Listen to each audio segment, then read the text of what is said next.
Pessoal, bom dia. Essa é mais uma aula dentro do projeto de Educação Neurociências Descomplicado. O tema da aula de hoje será aprendizado e memória. Então, falando um pouquinho sobre a definição desses dois termos, aprendizado e memória, aprender não necessariamente quer dizer que a gente vai se lembrar disso depois de um tempo. Então, nesse sentido, o aprendizado, ele quer dizer que a gente adquiriu novas informações ou novos conhecimentos. Então, a gente passa por situações onde a gente adquire experiências, mas não necessariamente essas informações que a gente está vivenciando, elas vão ser retidas no nosso cérebro. Então, a memória, ela fala sobre isso. Então, a memória, ela está relacionada à retenção da informação aprendida.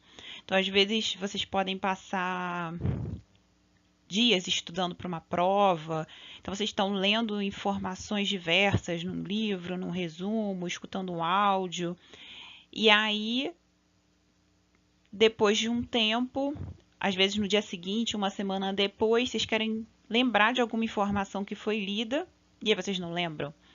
Então, naquele momento que vocês estão lendo, estudando, vocês estão aprendendo.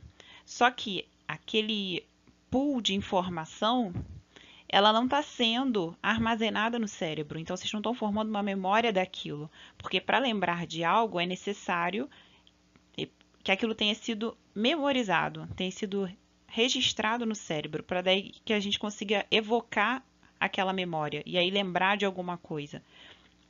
Em relação aos tipos de memória, a memória ela pode ser classificada de acordo com a sua duração, se ela dura pouco tempo, muito tempo, o tipo de informação que está sendo armazenada no cérebro e também de acordo com as estruturas encefálicas que estão envolvidas com essa memória. Então, a memória ela pode ser armazenada em diferentes regiões do nosso cérebro, dependendo do tipo de memória. Então, aqui eu coloquei alguns exemplos para vocês. Será que vocês se lembram do dia do seu aniversário? O que você comeu ontem? Será que você lembra? O que você comeu ontem? O que você comeu anteontem? O que você comeu na segunda-feira da semana passada? Que roupa você usou para ir na aula na semana passada? Você se lembra? Onde você passou o carnaval do ano passado? Essa informação provavelmente você se lembra, né?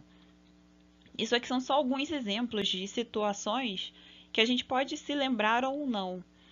O dia do aniversário, todo ano a gente faz aniversário, é um dia especial, tem uma festa, a gente ganha presentes. Então, existe um reforço nessa data, né? Essa data do ano onde algo de bom sempre acontece. Então, é claro que todo mundo se lembra do dia do seu aniversário, né? Agora, o que a gente comeu? A gente lembra de tudo que a gente comeu todos os dias da nossa vida? Talvez a gente lembre de tenha saído, ido num lugar diferente, que comeu uma comida especial. Isso provavelmente, esses momentos mais pontuais, que são mais marcantes, é provável que a gente se lembre.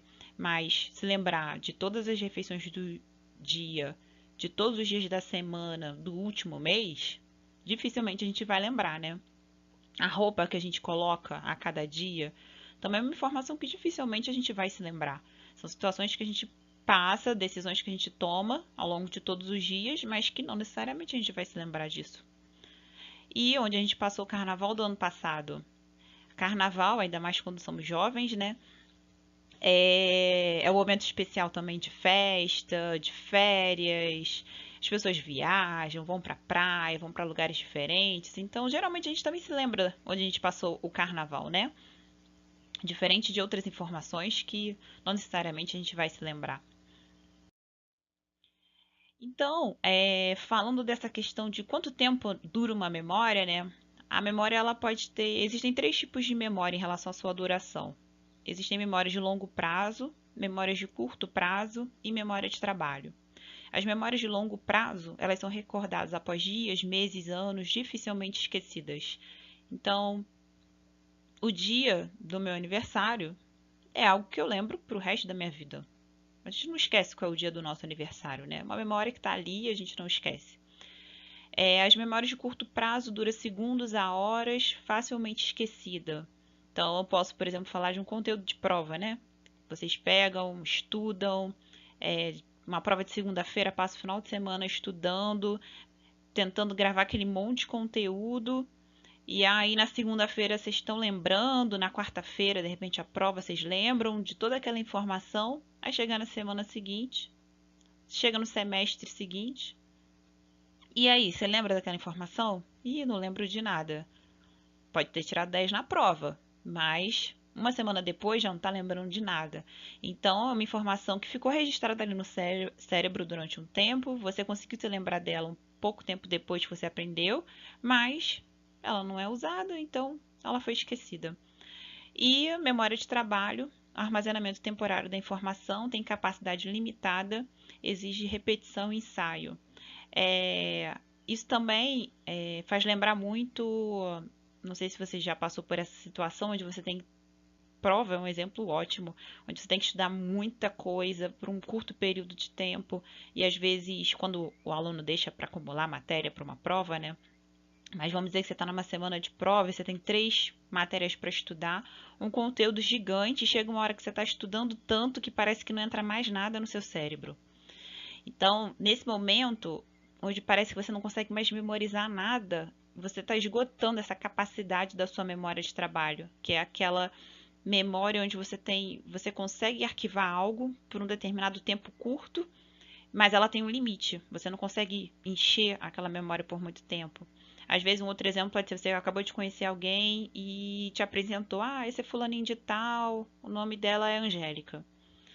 Angélica, prazer. Naquele momento você gravou Angélica. Você saiu daquela situação, você já esqueceu o nome da pessoa. Ou te deu um número de telefone, você foi memorizou rápido, uma senha, aí passou um tempinho, você esquece. Então essas são informações que a gente memoriza por um tempo, fica ali na memória de trabalho, mas ela logo é perdida. Bom, em relação a esse processo de consolidação da memória, então, como que a gente faz que uma informação ela de fato fique marcada ali no cérebro, né? Ela fique registrada e a gente não esqueça? A consolidação, ela tem relação ao armazenamento da memória por um longo tempo, né? A memória a longo prazo. E se você não tem a consolidação dessa memória, ela vai ser esquecida. Você pode lembrar um tempo, ela está ali por um memória de curto prazo, ou ele está na sua memória de trabalho, mas logo você vai esquecer. Então, existiriam duas formas de você armazenar uma memória para que ela se torne a longo prazo. Você tem uma informação sensorial, um som, um texto que você leu, uma situação que você viveu, que ela vai ser armazenada por um curto prazo, e aí tem um processo de consolidação, de reforço dessa memória, e ela vai ser armazenada a longo prazo. Mas nem toda memória ela precisa necessariamente virar uma memória de curto prazo para então ela se tornar uma memória a longo prazo. Isso é fácil da gente entender em situações de perigo, por exemplo. Eu posso ter passado por uma situação onde eu passei por uma rua que eu fui assaltado e aí o meu cérebro já traz uma marca, forma uma memória de que aquela rua que tem determinadas características, eu tive uma experiência ruim que foi o assalto. E aí, num segundo momento que eu passo por aquela rua, já me evoca toda aquela memória do assalto e já me deixa mais alerta porque eu posso passar por risco novamente naquela rua. Então, aquela não é uma memória que vai ficar a curto prazo no cérebro, que ela vai ser esquecida com o tempo. Pode ser que aqui, eu sempre quando eu passar naquela rua, eu vou relembrar daquele assalto. Então, ela pode ser diretamente armazenada numa forma de memória a longo prazo. E aí, falando um pouco sobre a amnésia vai ser o outro lado. Quando eu perco a memória ou eu não consigo formar novas memórias, essa é uma condição de amnésia. E a amnésia ela pode ser de dois tipos. É claro que também pode ter uma mistura dos dois, dependendo do trauma que a pessoa vivenciar. Mas classificando cada um desses dois tipos, a amnésia retrógrada é quando há uma perda de memória anterior ao trauma sofrido. Então, vamos dizer que a pessoa sofreu um acidente, bateu a cabeça, e daquele dia do acidente em diante, ela não consegue lembrar de coisas de um passado recente. Então, ela não lembra mais o que ela fazia na semana passada, no ano anterior. Então, essa amnésia retrógrada é referente à perda de memória que ela tinha anterior àquela data do trauma. E na amnésia anterógrada, naquele momento do trauma em diante, a pessoa não forma mais memórias. Então ela se lembra de várias experiências do mês anterior, do ano anterior, da sua infância, mas, como mostrado nesse gráfico B, a partir do trauma ela não forma novas memórias. E aí, para ilustrar isso, eu coloquei dois exemplos. Nesse primeiro exemplo aqui, tem esse filme clássico, Como se Fosse a Primeira Vez. Qual é o tipo de amnésia que a atriz principal do filme ela tem? Retrógrada ou anterógrada? Esse filme é um clássico, sempre reprisa na televisão. E ela, nessa história, para quem nunca viu, ela sofre um acidente de carro. E aí, nesse acidente de carro, o carro bate numa árvore, se eu não me engano. E a partir dessa data, e esse dia era o dia do aniversário de alguém, não lembro se era dela, do pai, não sei. E nesse dia em diante, ela não consegue formar novas memórias. E aí, todos os dias, quando ela acorda, ela vive aquele dia, ela acorda, vive o dia, ela dorme, e quando ela acorda, ela sempre acha que está naquele mesmo dia do acidente. Então, ela vai ao restaurante, onde ela faz o seu café da manhã. Eu não sei se ela compra o bolo que leva para o aniversário do pai, não sei, mas tem um aniversário nesse dia. E ela fica repetindo esse dia todos os dias da vida dela. Mas aí nesse meio tempo ela encontra o Adam Sandler e que se apaixona por ela e ele tenta mudar esse cenário da vida dela.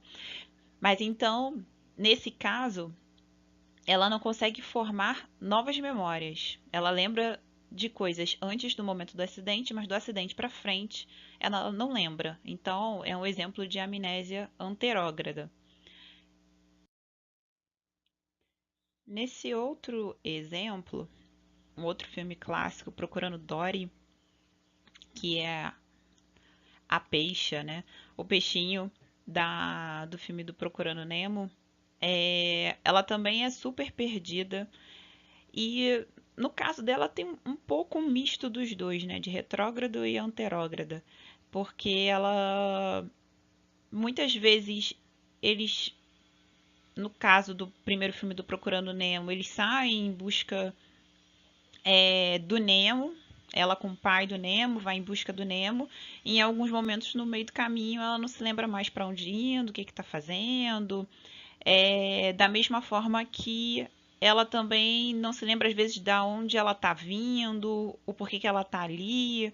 Então tem um pouquinho dos dois, tanto não lembrar do passado, que seria uma perda de memória, seria uma amnésia retrógrada, e também às vezes ela passa por situações e ela não lembra daquela situação que ela passou. Mas de uma forma geral, o filme retrata mais uma amnésia retrógrada da Dory.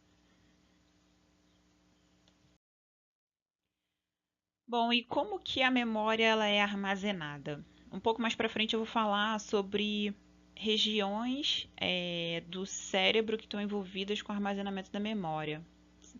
Mas a gente não tem um neurônio que armazena determinado tipo de memória. Apesar de a gente já saber algumas regiões do cérebro que são responsáveis por determinados tipos de memória. O que se fala, que tem essa teoria do grupamento de células de Erbe, é que um conjunto de neurônios, diante de um estímulo, um conjunto de neurônios, que está ilustrado nessa imagem aqui embaixo, eles vão ser ativados juntos e, por eles serem ativados ao mesmo tempo, há um reforço da sinapse entre eles. Então, aqui como está representado, né, escrito representação de um objeto, ela vai consistir em todas as células corticais que são ativadas pelo estímulo externo. Então, esse conjunto de neurônios no córtex cerebral que está sendo ativado junto. E, quando eles disparam juntos, formam um circuito preferencial juntos. E aí, tentando explicar um pouco melhor isso, nessa imagem aqui está ilustrando um anel aqui em preto, né, um estímulo externo. Ao ver esse anel, isso vai acabar ativando um grupo de neurônios, que são essas bolinhas em vermelho, e aí a sinapse entre esses neurônios ela é reforçada. Então, os neurônios estão conectados pelos seus axônios, a ativação deles por um estímulo externo, por exemplo, esse anel, reforça a sinapse entre eles, e aí a gente tem essa formação de memória de curto prazo. E conforme a gente vai evocando essa memória, ela vai se tornando uma memória de longo prazo. E aí, para a gente evocar essa memória, ou seja, a gente relembrar daquilo, não é necessário que todo aquele estímulo anterior, que seria o anel, ele esteja presente. Então, aqui, nessa segunda imagem à direita, está representando que partes do anel vão estimular alguns neurônios em vermelho desse grupamento de células que representa a memória daquele anel, e o simples fato de ativar um ou outro neurônio desse conjunto de neurônios que representa aquela memória já é o suficiente para a gente se lembrar daquilo, nesse caso, um anel. Então, falando de uma forma mais prática, eu coloquei nesse exemplo aqui, quando você come uma pizza pela primeira vez. Então, tem a imagem da pizza e tem várias informações sensoriais associadas à pizza. Então, eu vejo a pizza, o ver. Tem várias informações visuais dessa pizza. Ela tem queijo, pode ter tomate, calabresa, esse queijo derretido, um pimentão. Então, eu estou vendo uma estrutura redonda ou ali cortada em fatias. A pizza tem um determinado aroma, tem um sabor, vai ter uma determinada textura, uma crocância, tem uma determinada temperatura. Eu vou comer essa pizza num determinado local e o local também tem toda uma série de características. Então, toda essa informação sensorial está sendo incutida na memória pizza, no momento que eu tenho essa experiência de ver e comer uma pizza pela primeira vez. E aí, num segundo momento, eu coloquei nesse exemplo aqui. Então, ao passar próximo a uma pizzaria, eu tenho a evocação da memória da pizza, mas eu não preciso ver a pizza, comer a pizza, tocar a pizza. Eu posso simplesmente sentir o cheiro da pizza. E por eu estar passando ali perto da pizzaria, eu coloquei em destaque aqui o aroma, né? Só o fato de eu estar sentindo aquele cheirinho, o meu cérebro já ativa alguns neurônios desse grupo de neurônios que representa a memória pizza, e aí eu evoco a memória pizza. Então eu senti o cheiro e só pelo cheiro eu já sei que aquilo é uma pizza, sem mesmo eu estar vendo a pizza. Ou eu coloquei aqui um outro exemplo que poderia estar presente ali, características do local. Eu posso não estar sentindo o cheiro, mas eu vi a pizzaria. E aí, só de ver a pizzaria, às vezes eu até posso sentir o gosto da pizza na boca, ou sentir o cheiro da pizza, mesmo se o cheiro não estiver no ambiente. Porque o meu cérebro está evocando a memória de alguma coisa que está armazenada ali, nesse exemplo, a pizza. Bom, então vamos falar agora um pouco sobre o tipo de informação armazenada. Então, a memória ela pode ser declarativa e não declarativa. E aqui eu coloquei dois exemplos: colégio clássico, geografia. Aí a gente tem as regiões do Brasil, os estados, e a gente tem que gravar as capitais do Brasil. Isso é clássico em colégio, né? Várias coisas a gente tem que ficar memorizando, gravando. E, por outro lado, a gente tem ali a menina andando de bicicleta. Então, o andar de bicicleta, o cérebro também, ele forma uma memória sobre como andar de bicicleta. E para esses dois exemplos, qual seria uma memória declarativa e o que seria uma memória não declarativa? Então, a memória declarativa, memória implícita, a gente consegue verbalizar. Ela é uma memória consciente. Então, se falar, quais são os estados do Brasil localizados na região sudeste? Aí eu posso dizer, tem o estado de Minas Gerais, de São Paulo, tem o Rio de Janeiro, tem o Espírito Santo. Eu consigo verbalizar. É algo que eu sei, está memorizado e eu consigo evocar, falar aquele registro. Agora, o andar de bicicleta é um tipo de memória não declarativa, ou chamada também de memória de procedimentos. Então, ela não é verbalizada, ela é uma memória inconsciente. Você sabe andar de bicicleta? Sim, sei andar de bicicleta. Agora, como que você anda de bicicleta? Como é andar de bicicleta? Quando você vai ensinar alguém a andar de bicicleta, como que você faz isso? Tem todo um procedimento motor associado ao andar de bicicleta. Então, não é algo que facilmente você vai conseguir ficar descrevendo aquele procedimento. Eu tenho que sentar em cima da bicicleta, tem um determinado tipo de equilíbrio, tem que posicionar a perna de uma determinada forma, girar o pedal. Então, são coisas muito complexas e não é simplesmente não é facilmente verbalizado como fazer aquilo. E aqui, falando especificamente da memória declarativa e as regiões do cérebro envolvidas com essa memória, memória declarativa, ela está relacionada a fatos e a lembrar eventos. Então, quando lá no início eu estava perguntando para vocês, vocês lembram onde passou o carnaval? Lembra qual é a data do seu aniversário? Então, é esse tipo de memória que a gente está falando. O armazenamento de curta duração dela vai acontecer no hipocampo e estruturas associadas ao hipocampo. E o armazenamento de longa duração vai estar espalhado por diversas regiões. Entre elas, a gente pode citar aqui a área de Wernicke, para os significados das palavras, que é algo que a gente vai ver na aula de linguagem, e no córtex do lobo temporal para memória de objetos e faces, por exemplo. Reconhecer o rosto das pessoas.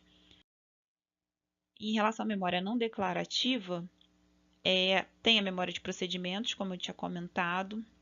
Então, memória de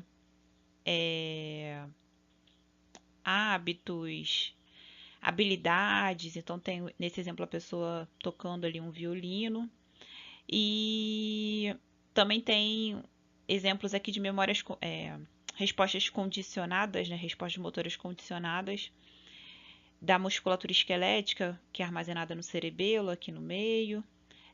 Respostas emocionais na amígdala, relacionada ao medo. Então, eu ver a cobra e tenho medo da cobra. Aqui no cerebelo, essa imagem aqui do meio, está representando o condicionamento clássico, onde é um experimento que foi feito muito no passado, onde toda vez que o cachorro ouvia um sino, ele recebia um bife. E aí, na verdade, ao ver o bife, o cachorro ele tende a salivar, que ele já está se preparando, né, o sistema nervoso preparando ele para a digestão. Ao ver o bife, ele saliva. E aí, ao ver o bife, ele saliva. E aí depois associa-se ao ver o bife um sininho. Toca o sininho, o animal vê o bife e ele saliva. E aí depois de um tempo de tanto associar o sino ao bife, só de tocar o sino o animal já saliva. Então, também é um tipo de condicionamento, é um condicionamento clássico que está aqui como exemplo numa memória não declarativa. E o armazenamento de curta duração, falando já aqui desse quadro à direita, são sítios não conhecidos, mas presumivelmente bem espalhados pelo encéfalo. E o armazenamento de longa duração tem regiões conhecidas, e se vocês forem olhar, são regiões que eu falei na aula passada no sistema motor, né? Então, cerebelo, núcleos da base, córtex premotor. Então, diferentes regiões relacionadas ao comportamento motor é onde a gente vai ter a memória não declarativa sendo armazenada. Bom, e falando um pouco sobre o lobo temporal medial, que é uma região onde a memória declarativa ela está armazenada, esse slide é mais para ilustrar essas regiões que estão envolvidas. Então, além do hipocampo, que eu estou destacando aqui, tem regiões corticais próximas a ele, o sulco renal, córtex perirenal, córtex parahipocampal, que também são responsáveis pelo armazenamento da memória declarativa. Nas pessoas que têm a condição do Alzheimer, no Alzheimer a pessoa vai tendo degeneração de neurônios corticais, mas é comum ela se iniciar no lobo temporal, nessa região onde o hipocampo e essas estruturas estão localizadas. Então, uma das primeiras características da pessoa com Alzheimer é a perda da memória. E agora eu vou mostrar alguns exemplos, né? Quando estava estudando as funções das diferentes regiões do córtex cerebral, né? O que aqueles neurônios eram responsáveis. Então, nesse primeiro exemplo, e aqui, é claro, né, experimentos relacionados à questão da memória, nesse primeiro exemplo, foram testes realizados com macacos saudáveis e macacos que tinham lesão bilateral no lobo temporal. Então, essa região que eu mostrei no slide anterior, hipocampo, as estruturas corticais associadas, elas não estavam presentes funcionais nesses macacos. Então, nesse teste, o que se faz? É a amostragem não coincidente com retardo. Então, nesses dois primeiros exemplos aqui, você tem uma peça circular vermelha aqui, né, um disco vermelho, e embaixo dele tem um buraquinho onde é colocado comida. Então, a grade do macaco, ela é uma cortina, é colocada aqui na frente, né? E aí, para o macaco não ver, e aí coloca-se uma peça aqui e uma comida embaixo. Aí, quando abre essa cortina, o macaco ele tende a mexer nas coisas que estão aqui na frente, né? E aí, aleatoriamente, ele vai tirar a peça da posição e vai ver que tem comida embaixo. Aí, beleza. Aí, depois, num segundo momento, aí tem essa questão aqui atrás, aí passa um tempo. Aí, o que se faz? Coloca uma segunda peça, que é diferente da primeira, com comida embaixo dela, e não comida embaixo da mesma peça anterior. E aí também o macaco aleatoriamente vai acabar tirando essa peça da posição e vai ver que tem comida embaixo. Então, por isso que é a amostragem não coincidente com o retardo. No primeiro momento, a comida está embaixo da peça vermelha, no segundo momento, a comida está embaixo desse triângulo azul. Com o tempo, repetindo isso várias vezes, o macaco ele aprende que sempre na peça diferente, que tem uma comida ali escondida e que essa comida está na peça que é diferente. E aí ele já vai direto tirar aquela peça. Então ele tem, mais rapidamente, ele vai sempre atrás daquela peça e vai pegar a comida que está ali embaixo. Nos macacos que têm a lesão no lobo temporal, eles não conseguem aprender isso. Então, por mais que você repita esse experimento várias vezes, eles erram com mais frequência. Eles não tendem a ir direto na peça certa onde tem o alimento embaixo, que o alimento ele acaba servindo como reforço desse teste, né? Para que o macaco aprenda onde esse alimento está localizado. Aqui é um outro exemplo com ratos, onde foi feita lesão no hipocampo, então também ali no lobo temporal, e testando a memória de trabalho deles. Então, nesse teste, tem uma parte central e ao redor são 8 braços. E aí, em B, está ilustrando o traçado em azul, é o quanto o rato comeu, e na ponta de cada braço tem comida. Então, aleatoriamente ali o rato é colocado aqui no centro, né, no centro dessa estrutura com 8 braços, e aí ele vai começar a explorar esses braços. E aí, conforme ele explora, ele vai aprendendo, né, isso sendo feito repetidas vezes, que ao final desses braços tem comida. E aí, cada vez que ele é colocado ali, ele tende a entrar só uma vez em cada braço, porque conforme ele é colocado ali, aí ele explora os braços. Aí beleza, acabou o teste, ele é tirado dali. Aí no outro momento ele é colocado no centro. Aí ele explora os braços. Ele vai aprendendo que não adianta ficar entrando várias vezes no mesmo braço, porque se ele já comeu, não vai ter mais comida ali. E da mesma forma em C, é um outro teste onde dos 8 braços só se coloca comida em 4 deles. E aí também, por ele ser colocado ali no meio repetidas vezes, ele vai aprendendo também, pelo traçado, vocês veem que ele entra uma vez num braço, uma vez no outro, uma vez no outro, e ele comeu nos braços que tinha comida e não explora os braços que não tem comida. Ele vai aprendendo com o tempo isso. E aí, quando é feita uma lesão no hipocampo, esses animais eles tendem a explorar repetidas vezes o mesmo braço, mesmo onde ele já comeu. Então, ele é incapaz de aprender e formar uma memória por onde ele já passou e que ali não tem comida. Esse aqui é um outro exemplo de teste de memória que pode ser feito experimentalmente em relação à memória espacial.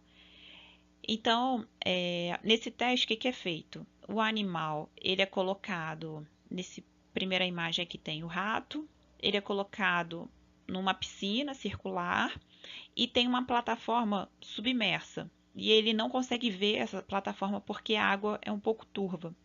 Então, o rato é deixado ali. É claro, ele vai ficar nadando, ele não vai querer ficar ali flutuando na água, então ele vai nadando e aleatoriamente ele vai acabar achando essa plataforma. Então a linha vermelha está mostrando o traçado do nado dele. Em algum momento ele nada, nada, nada, nada, e aí ele vai e esbarra com a plataforma. E ele acha geograficamente dentro daquela piscina onde está a plataforma.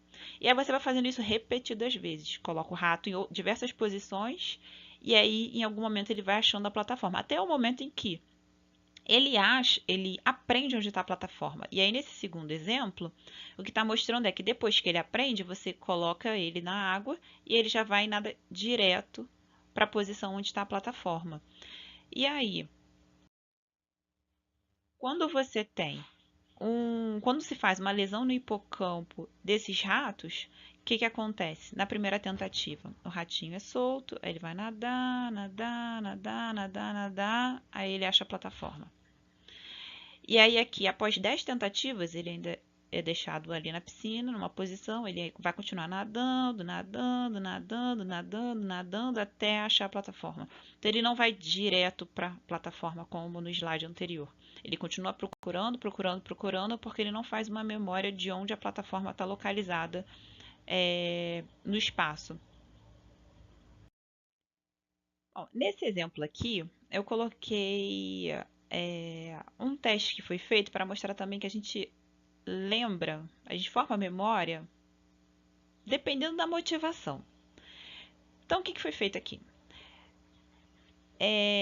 Foram mostradas imagens neutras, então tá aqui não alimento, um sofá, isso aqui eu nem sei direito o que é, são enfeites de sala, né, parece, nessa imagem superior, e imagens de alimento.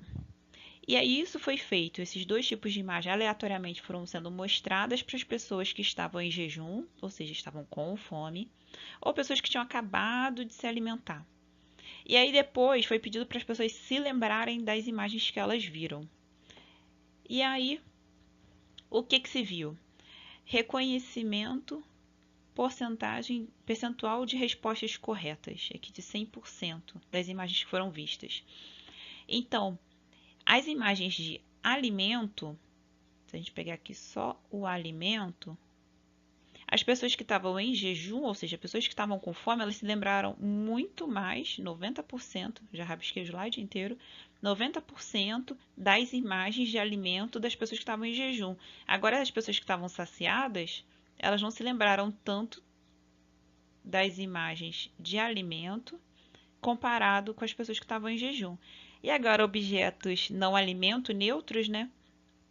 Aí não teve lá tanta diferença. Independente se a pessoa estava em jejum ou saciado, quando foram imagens neutras de ambiente, não alimento, elas se lembraram das imagens numa mesma proporção. Bom, aqui é um outro exemplo que eu coloquei para vocês, agora em relação à associação. Então, é mais fácil a gente formar memória quando a gente ancora essa memória em alguma coisa que a gente já tem guardado no nosso cérebro. Então, se falar para você um número de telefone, sei lá, uma senha, né? Por que as pessoas adoram colocar senha, uma data de aniversário? Porque a data de aniversário é fácil de lembrar, né? Mas agora eu invento uma senha do nada. 1, 2, 3, 5, 6, 7, 19. Como que eu vou lembrar desses números? É muito mais difícil eu lembrar. E hoje em dia as senhas eles pedem letra, caixa alta, caixa baixa, número, alfanumérico. É muito difícil lembrar uma senha assim.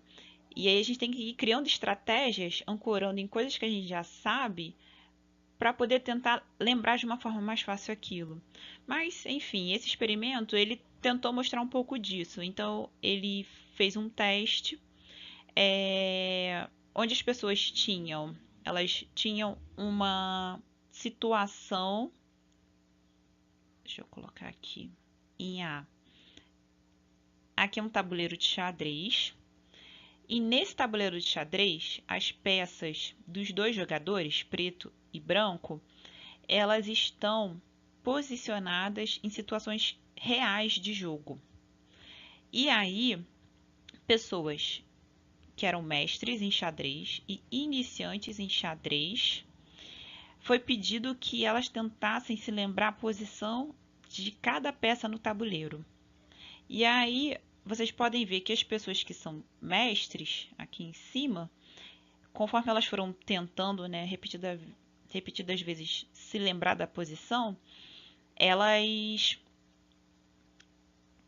já iniciam lembrando de bastante da posição de várias peças, né? Aqui 16 peças, e aí na segunda, terceira, quarta vez aqui, elas já conseguem lembrar a posição de 24 peças. E aí pessoas que são iniciantes, ou seja, não tem tanta experiência em jogar xadrez, então no cérebro delas não está tão consolidado as diferentes possibilidades de jogadas que você tem dentro do xadrez. Quando nas primeiras tentativas elas lembram de poucas peças, a posição de poucas peças no tabuleiro, aqui 4, mas conforme elas vão tentando repetir, né, e repetir essa memorização e falar de novo a posição de cada peça no tabuleiro, elas aumentam a sua taxa de sucesso. Nessa segunda situação, em B, está mostrando peças também de xadrez no tabuleiro, mas totalmente aleatório. Um arranjo ao acaso que não tem a ver com situações reais de jogo de xadrez. Então, aqui vocês podem ver que tanto mestres quanto iniciantes, eles têm taxas de acerto, de lembrança de quantidade de peças que eles conseguem se lembrar onde elas estão posicionadas no tabuleiro, que é bem parecido. E o engraçado é que os mestres, eles têm até mais dificuldade de lembrar comparado aos iniciantes, porque para eles, como não deve fazer o mínimo sentido a posição da peça ao longo do tabuleiro, fica mais difícil ainda para eles se lembrarem onde essa peça está posicionada. Então, para vocês verem que, provavelmente aqui, quem é mestre em xadrez, se aquelas peças estão numa posição que é uma situação real de jogo, eles já têm essas estratégias na cabeça, então é mais fácil de relembrar onde as peças estão, que é diferente de quando, na situação aqui em B, essa peça está totalmente aleatória no tabuleiro, e aí isso dificulta lembrar onde ela está posicionada. E aqui, para finalizar, eu coloquei a nossa vida de hoje em dia, né? Então, é uma charge falando como que o Google está afetando a nossa memória. Então, aqui em cima ele vem falando, né? A gente não se lembra mais, a gente não recall, ou seja, a gente não lembra, a gente não evoca mais as memórias como a gente fazia antigamente. E aqui eu coloquei o print só de duas situações. Na verdade, esse chart, né? Ele é bem maior. Mas aí, um exemplo aqui desse chart é, no passado, sem o Google, sem acesso à internet, se a gente queria saber sobre alguma coisa, a gente tinha uma fonte limitada de opções para pesquisa e os livros disponíveis na biblioteca mais próxima. E aí a gente descobria formas de memorizar aquilo que a gente precisava. E a gente estaria, então, de forma genuína, interessado naquela informação que a gente estava tentando memorizar e criava associações para poder fazer isso. E aí depois, numa próxima vez que a gente precisava daquela informação, ela estava disponível no nosso cérebro. Então, havia uma grande chance da gente lembrar. Uma vez que a gente levou um determinado tempo para poder memorizar aquela informação, né? E aí, nos dias de hoje, no presente com o Google, com a internet, tudo está à distância de um clique. Então, quando a gente não sabe de alguma coisa, a gente liga o computador para poder corrigir essa situação. E aí, com os mecanismos de busca que estão disponíveis a todo tempo, a gente geralmente não registra aquela informação internamente, porque se a gente precisa, a gente pode olhar na internet. Então, nesse caso aqui, o cérebro está empty, está vazio, ao invés de cheio de informação como era no passado. E aí, quando a informação está salva externamente, a gente geralmente não memoriza, mas a gente lembra aonde a gente consegue achar aquela informação. Então, no dia de hoje é muito difícil. E isso para educação, para formação das pessoas, aí já é minha opinião, eu acho que está bem complicado, porque tudo está na internet, então você não precisa se lembrar de muitas coisas, você faz uma busca rápida, faz um trabalho, você memoriza algo rápido, responde uma prova e depois você não se lembra mais dessas coisas. A gente se comunica muito por aplicativos de mensagem. O português, a gente não escreve mais as palavras inteiras por extenso. Num aplicativo de mensagem, a gente abrevia as palavras. A gente É comum de um aplicativo de mensagem você já trocar algumas letras nesse tipo de comunicação. Então, as pessoas que nascem, né, os nativos digitais, eles já vão aprendendo a escrever de forma errada. E além disso, tudo que a gente escreve, o Google ele te pergunta, você vai fazer uma busca. Você não quis dizer isso? Então, você escreve algo que se estiver errado, o Google te corrige. Você faz um texto num editor de texto, que ele também vai te corrigir a todo tempo. Então a gente não tem mais que pensar sobre como escreve uma palavra. E isso eu vejo de um tempo para cá nas provas que eu vou corrigir, nos trabalhos que são feitos, os trabalhos escritos à mão, né, que também é mais difícil. Eu peço tudo agora digital também, mas principalmente a prova que vocês têm que sentar e escrever, vem erros de português que são muito grosseiros e são resultado da vida que a gente tem hoje, né? De tudo está sendo autocorrigido, dos alunos não estarem escrevendo mais. E quando na minha época de formação, de colégio, toda aula de português a professora dava um ditado. Então, exceção é uma palavra que eu nunca mais vou esquecer como se escreve, porque todo ditado a professora de português dava a palavra exceção para a gente escrever. E hoje eu pego provas onde você está escrito com cedilha, que é um absurdo, mas é um reflexo de como a gente tem usado a tecnologia nos dias de hoje, né? Bom, então era isso que eu queria falar para vocês sobre memória e aprendizado. E qualquer dúvida que vocês tiverem, pode escrever aí embaixo, ou os meus alunos especificamente. Vocês me mandam as dúvidas pela Edmodo, a gente tira na próxima aula, tá bom? Um abraço.